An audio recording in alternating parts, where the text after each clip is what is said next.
Selamat berjumpa Bapak Ibu Saudara-saudari, para pengikut setia Sampan dimanapun saat ini Anda berada.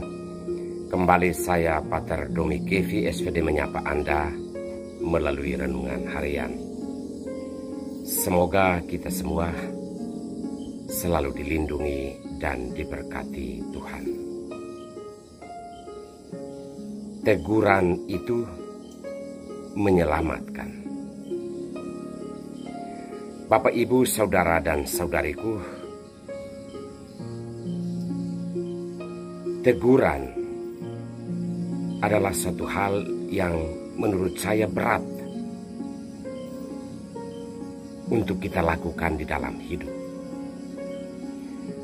Beratnya itu karena tergantung siapa yang akan menerima teguran itu. Karena pada dasarnya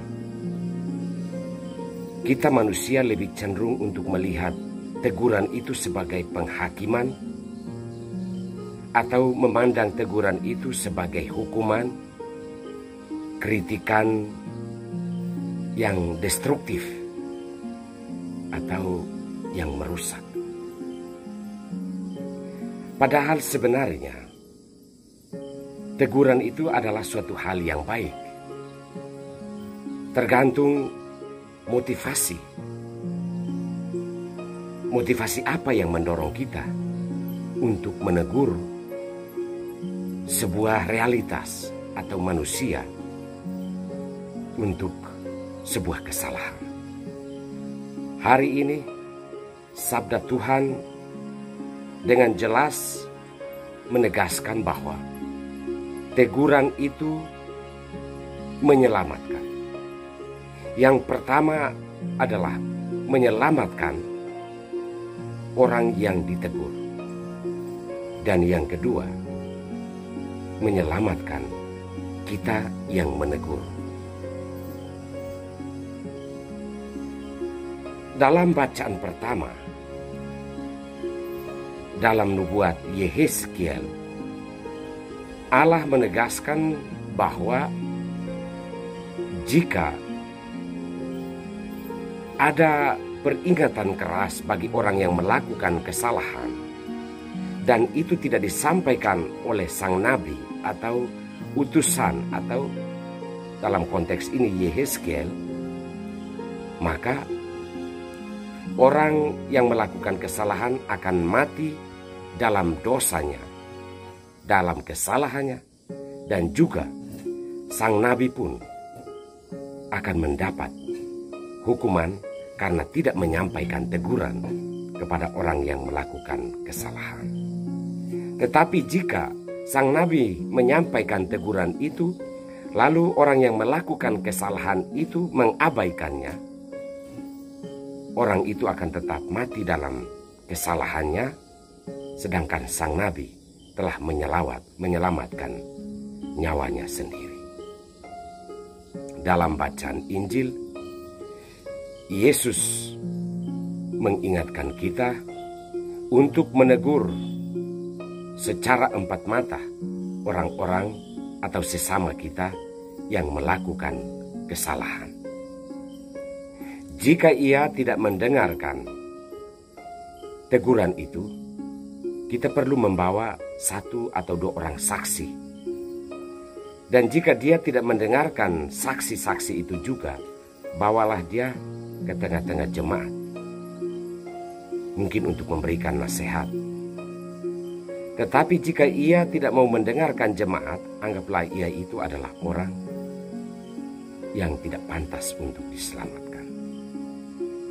Saudara-saudari terkasih, baik bacaan pertama maupun bacaan Injil menegaskan bahwa teguran itu adalah hal yang baik dan merupakan sebuah keharusan untuk kita sampaikan demi memperbaiki sebuah kesalahan, atau lebih daripada itu lebih kudus. Dalam arti yang kudus adalah menyelamatkan orang dari dosa-dosanya. Jelas dikatakan oleh bacaan pertama maupun bacaan Injil. Saudara-saudari terkasih, dalam suratnya kepada jemaat di Roma, Paulus justru mungkin lebih menegaskan tentang motivasi dari sebuah teguran, bahwa kita yang menyampaikan sebuah teguran atas kesalahan sesama, sebenarnya motivasinya adalah karena kasih. Karena kita mengasihi sesama, maka kita mau menyelamatkan dia dengan menyampaikan teguran-teguran atas kesalahan yang ia lakukan. Jelas di sini bagi kita bahwa teguran itu baik jika itu dilakukan dalam bentuk kasih, persaudaraan, mau menyelamatkan. Bukan teguran digunakan sebagai momen atau kesempatan untuk menghancurkan kehidupan orang lain, untuk menjatuhkan martabat orang lain, atau untuk mempertontonkan kesalahan orang lain kepada dunia atau kepada sesama. Dan kepada kita yang mendapatkan teguran itu juga harus menerima dalam konteks kasih, bahwa karena orang mengasihi kita, ia menyampaikan kesalahan-kesalahan kita. Semua tergantung motivasi. Apakah ada motivasi? Apakah ada kasih di dalam sebuah teguran dan menerima teguran atau tidak? Semoga sabda Tuhan hari ini menyadarkan kita untuk menegur dan menerima teguran sebagai bentuk kasih Allah dan kasih sesama untuk menyelamatkan kita dari hukuman yang kekal. Kita mohonkan rahmat dan berkat dari Tuhan.